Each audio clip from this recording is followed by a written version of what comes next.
And it's loading.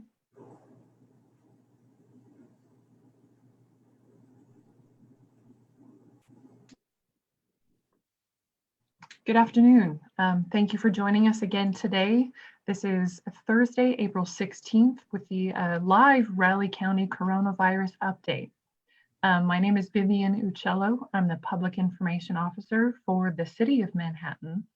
And then also joining us today, Local Health Officer Julie Gibbs. We also have Ascension Via Christi Hospital President Bob Koppel. He's here to make a brief statement, and then he actually has to jump off the call to get to another meeting. And thank you for joining us. And we also have Riley County Police Department Assistant Director Kurt Muldrick, and then ASL interpreter with iSign. This is Susie Stanfield. Thank you all for joining us. And I will hand it over to Julie. All right, thanks, Vivian. Hi, everyone. As of today, April 16th, Kansas has 1,588 positives statewide, with 359 hospitalizations and 80 deaths. Riley County now has 26 confirmed positives, and 12 of those have recovered. We have 0 hospitalizations. The most current case involves a 54-year-old male who was a close contact of a previous positive case. We are currently monitoring 63 individuals and have 11 tests pending. To this date, we have had 162 negative tests in the county. If anyone is willing to donate handmade masks, please consider dropping them off at Westview Community Church, located at 615 Gillespie Drive. You may drop off masks anytime from 11 a.m. until 3 p.m. on Mondays, Wednesdays, or Fridays, and again on Saturdays, 9 to noon. If you need to pick up masks, you may do so at those times. We are limiting 3 masks per family. This is for the whole county, not just for Manhattan or not just for those that belong to that church. Today, we received final approval from the County Commission to be able to activate an alternate care site when needed. Members of the command staff have been working closely with members from the MHK COVID-19 Clinical Task Force, including Konza Prairie Community Health, Ascension Hospital, and Meadowlark. We have a plan in place to set this up when needed. We are still encouraging anyone with questions to email us at rileycountycovid19@gmail.com. For those experiencing symptoms, please call our screening line at 785-323-6400. We do have healthcare professionals answering those calls daily from 8 a.m. until 10 p.m. Again, that number is 785-323-6400. Please continue to stay home unless you need essentials. We have done a great job so far. We do not want to let up too soon, as this could lead to greater community spread.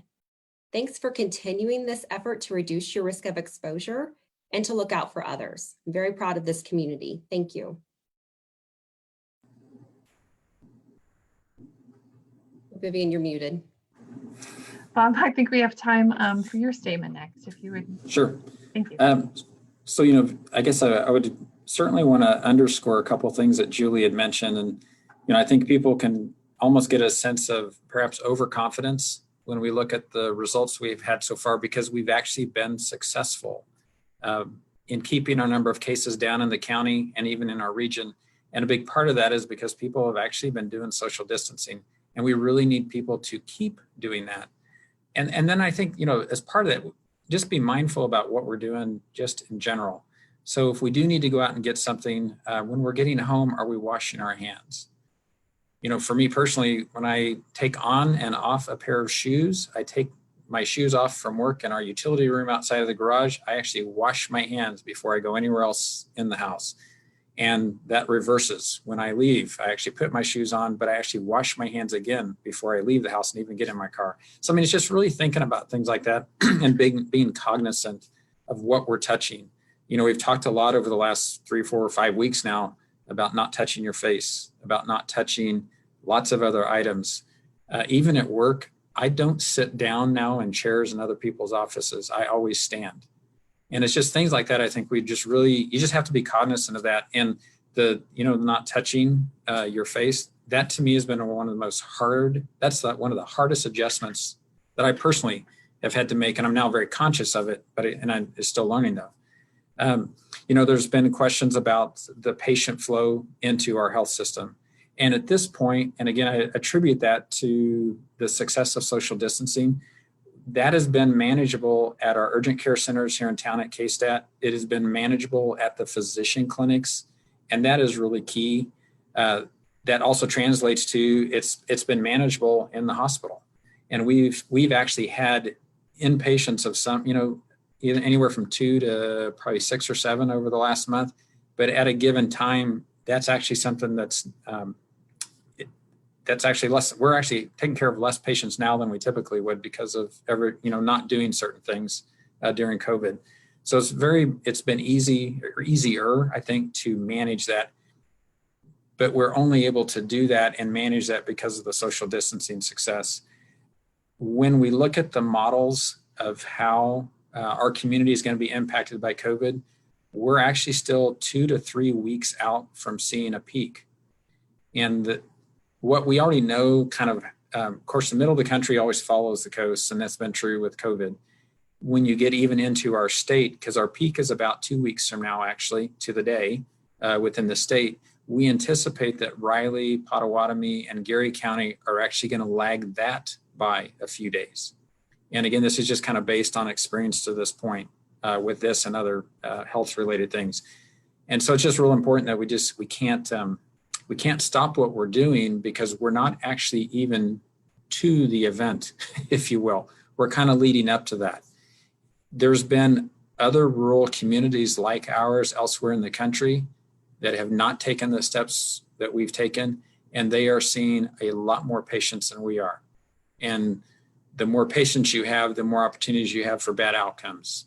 And we don't want that, we certainly don't want that for people in our community. So just really, I think it's important for us just to kind of think of things in a new light. And internally, we use the term of what's our new normal. And how's that going to look when you come to the hospital? How's that going to look when you interact with one of our therapy clinics or one of our clinics? And we don't even know the answers to all of that yet, quite honestly. We've got to figure that out too. But, I think we just have to be patient.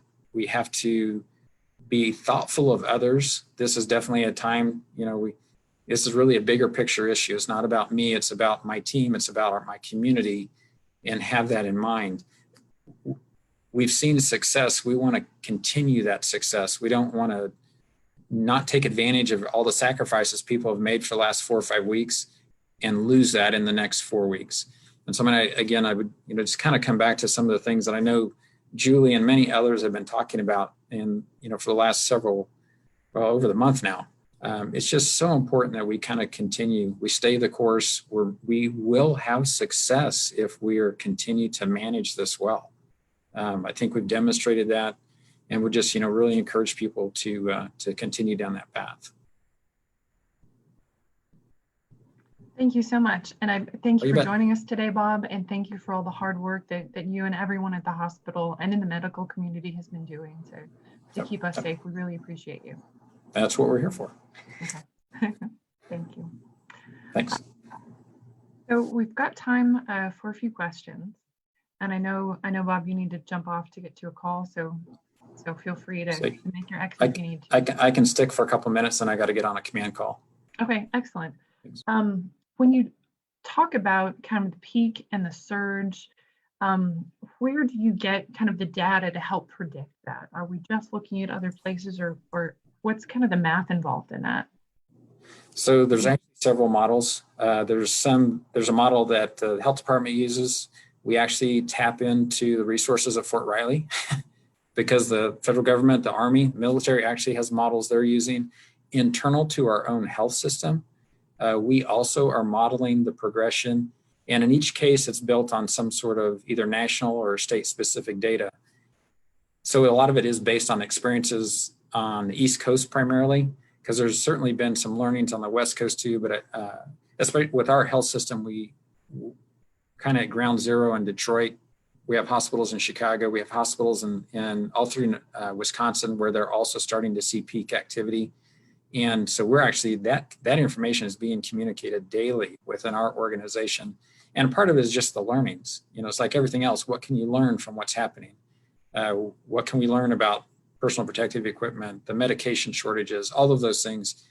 And then there's also just the math of it, of if you have a certain population and you're starting to see X percent change in your positives every day, what does the death rate look like? What does the hospitalization rate look like? In a number of those indicators, the United States actually doing a little better than some of our European counterparts, and then other areas not so well. And so again, it's trying to piece that all together and really have an understanding.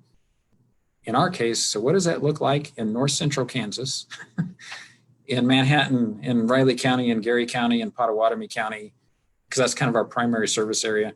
So what does that look like here? And a lot of people have said, well, we're doing better than what was originally projected, and that's actually true. Fact. It's just, so how do you keep doing better than kind of what was initially thought might happen? I think that's the key. As a state, Kansas has done a pretty good job of social distancing. In our particular, multi-county area, we've actually done a pretty good job. We're seeing that in the results, I think. So I know one of the many challenges with this disease is the fact that it's new, that we're learning about it all the time. Do you have new information kind of from a medical standpoint that has come to light lately, or anything that you'd like the public to know? So I think we've always known that we have vulnerable populations. That's, I think, some of the key learnings for us just over the last week or two. So we've always known there's certain populations that are vulnerable. And that's true. That hasn't changed. And it's, again, interestingly, in Riley County, that's the group that's done the best job, I think, of social distancing, because we are not seeing them as patients, which is exactly what you want to have happen. The learnings in the United States have been that minorities actually are a larger percentage of fatalities than what we would have expected. And so are there either underlying health issues? Are there genetic issues that we don't understand yet? Is it socioeconomic solely? Kind of really what's behind that. I saw something earlier this week that 50% of those who are hospitalized have hypertension. Well, that wasn't necessarily on our list of comorbidities that everybody was worried about in the beginning. And so that is actually a big learning, because you can now target people that we might not have put on the list of being concerned about and say, hypertension is a big deal. Obesity is turning out to be a huge factor in people being impacted by COVID-19. And so that's just different than a lot of other viruses. And you would probably need a physician maybe to explain why that is, but I think it's 48% of the people hospitalized in the United States with COVID-19 are overweight. So again, is it solely that, or is it other health issues or what? But those are kind of you try to connect some of the dots. And, I'm always looking ahead. Ask anybody I work with. I'm always, so what are we going to do next time? So this is probably one of the learnings, and maybe an impetus for our country to actually get a little healthier. Hypertension is actually really common in the United States. Obesity is really common in the United States. Do we need to focus on some things like that to avoid future issues? Because COVID-19 is not going away. It'll be with us now for eternity. So is that a path to reduce people's vulnerabilities? Is just working on some real basic health issues. Yeah, that's good information. Thank you so much. Any final words before you have to? I've got to get it. Our health system has a command center call every day at 4, and we're trying to, again, it's about trying to coordinate effort and knowledge and sharing of information. So I need to pop over to that. Appreciate having an opportunity to be here today. Thanks, Vivian. Thanks so much for joining us. We appreciate it. So I've got a couple other questions lined up. I can go ahead. I'd like to go ahead and reach out to the members of the media. Do you have anything that you'd like to ask?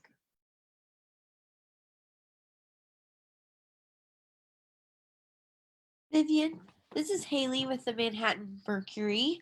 Julie, I was wondering if you have any additional information on the latest positive case, like with travel or anything like that? The latest positive case was actually a close contact to one of our others. So that's how they acquired. Thank you. Mhm. So Julie, this next question is for you.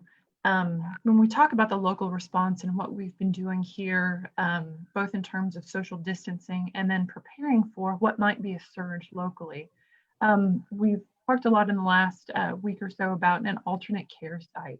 And I know there's been some confusion about that. Can you provide some clarity about, who the alternate care site is intended to serve, who might be eligible to stay there once it's established? Sure. There's actually quite a few different cohorts that might be able to would utilize this. It would be a site for us to quarantine maybe first responders or healthcare providers. And we know that quarantine process is a 14-day process. And if they, obviously didn't want to expose their family, and we need them, we need our first responders and our healthcare providers, we'd want to offer them a place to quarantine. It might also be a place to isolate individuals who didn't have a place to go, a home to go to, but they weren't severe enough to be in the hospital. This would also serve as a skilled nursing site. So we might have some individuals from a long-term care facility who are in the hospital who need to be discharged, but because of that risk of exposure, we don't necessarily want to send them back to the long-term care facility. So we put them here for that 14 days or however long they might need it. So it'd be a skilled nursing site. It also would serve as a respiratory clinic, as well as a swabbing site.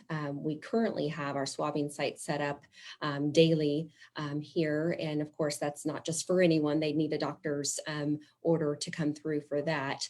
But in the event that we need to set that alternate care site up, we would move that swabbing site over along with a respiratory clinic. Thank you so much. That helps kind of explain what the intention is. And I know we had some question early on, is this to help with, hospital needs, like people who, if the hospital gets overwhelmed and needs extra beds. And it's my understanding that it is not. Is that correct? Right. We will have certain trigger points. When I say when we need the alternate care site, we will have certain trigger points as far as when we need to set that up. So we have looked at those. Those are actually established now in our emergency operations plan, that we'd be able to look at that when we need to set this up. Okay, thank you so much. My next question, also for Julie. We talk a lot in our news releases about the fact that, contact tracing is taking place. We're looking into, who all the positive patients might have come into close contact with. Can you describe, what close contact means? And then, and beyond that, I've got a couple follow-up questions about that too. Sure. Well, I'll start with kind of how that process all works, to kind of walk you through what that looks like. So when we do have somebody who tests positive, of course, we want their primary care provider to reach out to them, and then we will follow up and reach out to them and explain to them what isolation means, because not everyone knows what that means. So explain to them what exactly that means, that you must stay inside to reduce that risk of exposure to anyone else. So we'll describe that to them. We also want to establish how we're going to be checking in with them on a daily basis. And when we do that, we're asking about their symptoms. When particularly when we first reach out to them, we want to know when those symptoms started. So we try to get all that background information, and that's what goes into our contact tracing. So how many people have they been around? How many people do they live with? And then we need to make contact with those individuals as well to explain the quarantine process. You may have been, you may have come in contact with somebody who's been tested positive, and here's what you need to do. Here's what quarantine looks like for you. And then of course with them, we need to establish a way to communicate with them, to be able to reach out to them on a daily basis to look at their symptoms if they develop any symptoms. So thinking kind of the other side of this, as we're all, preparing ourselves for what might be bad news in our lives if we were to test positive, what questions do you want us to be prepared to answer? Like I don't necessarily know, Dave, I can't tell you what I had for breakfast yesterday. So what do we need to be thinking about in terms of our responsibility as someone who might need to answer some of these questions? So you're asking what are some of the questions that we asked them during the contact tracing? Kind of, yeah, what do we need to be paying attention to and be prepared to Sure. answer? Yeah, so along the lines of symptoms, mainly what we're looking at is fever. We want to establish first that you have a thermometer. If not, we can get you one. We've had to do that in several cases. Not a lot of people have a thermometer. So that's the first point there. We want to make sure that they have that available. And just a side note here, everyone should have a thermometer in your house. And if you don't have one, let us know. But that should be first established. Do you have a temperature? If they're not sure of how to take their temperature, we can help them with that as well. And we also want to know, do you have a cough? Have you had shortness of breath? Things like that are symptoms that we're going to ask about. Excellent, thank you. And as someone who has seasonal allergies, I know this information is out there, how to kind of compare symptoms of, COVID-19 and the flu and seasonal allergies and other things that are going on. So I know I've shared that on the Facebook page in the past. I'll share it again. You can also look on the CDC website and the KDHE website, Kansas Department of Health and Environment, to get some idea of, what different symptoms mean, what different symptoms are associated with those different diagnoses.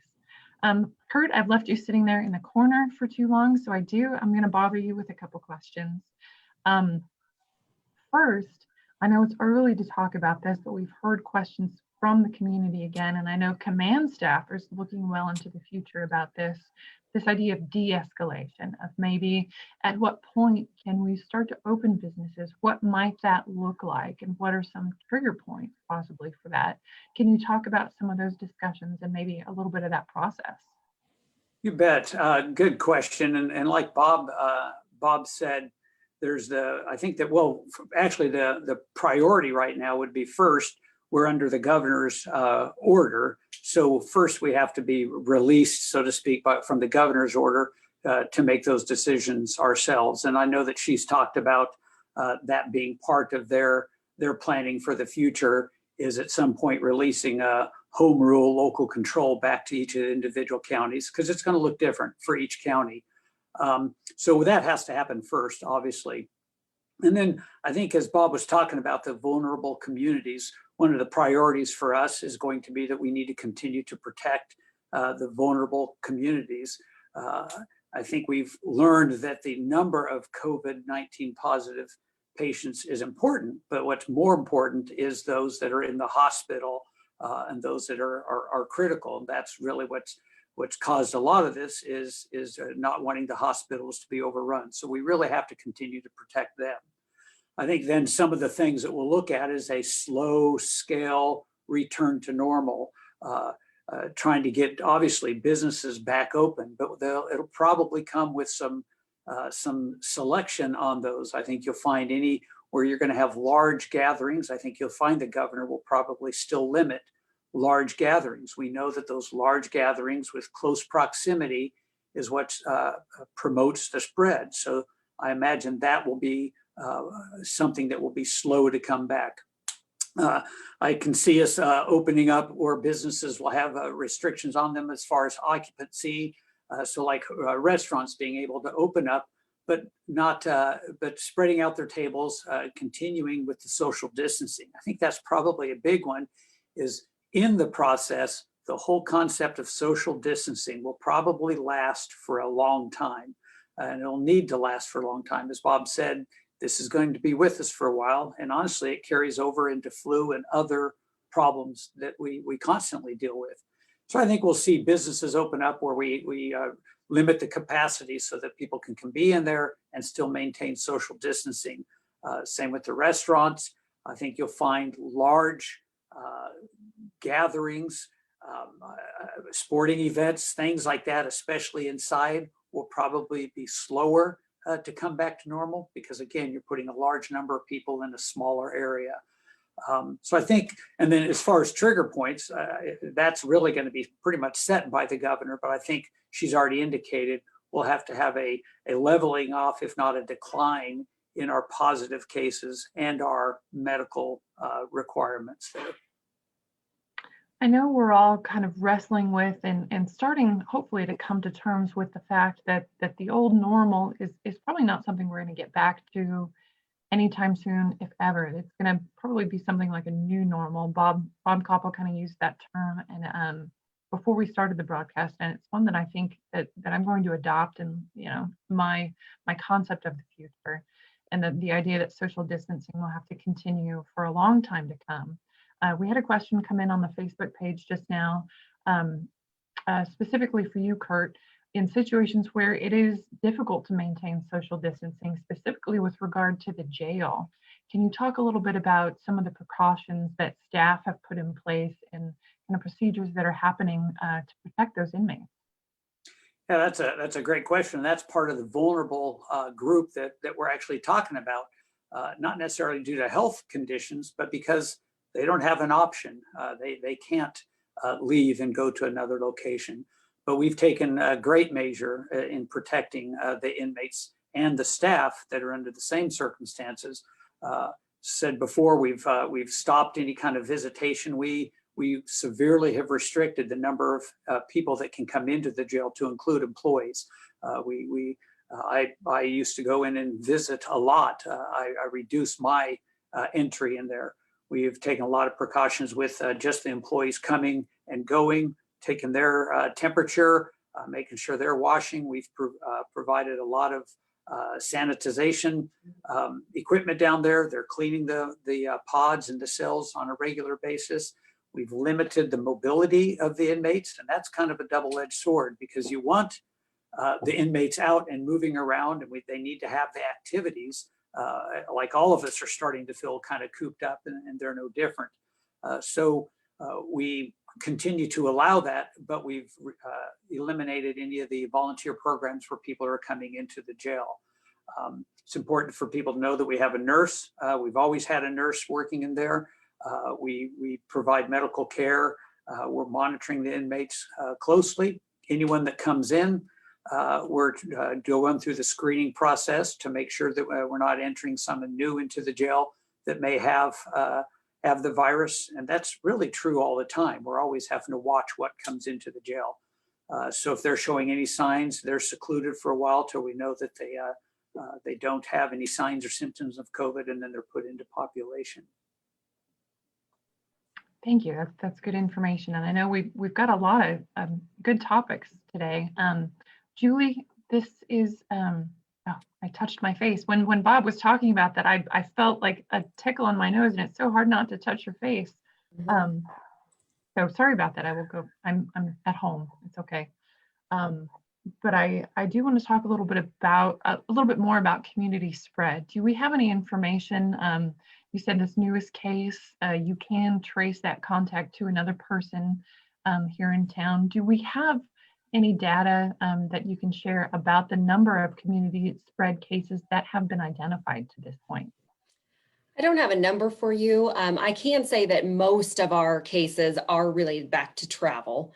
However, we have a handful that we can trace now to community spread. So like I've said before, we just need to assume that everybody has it and can, proceed with caution. Make sure that you're practicing that social distancing.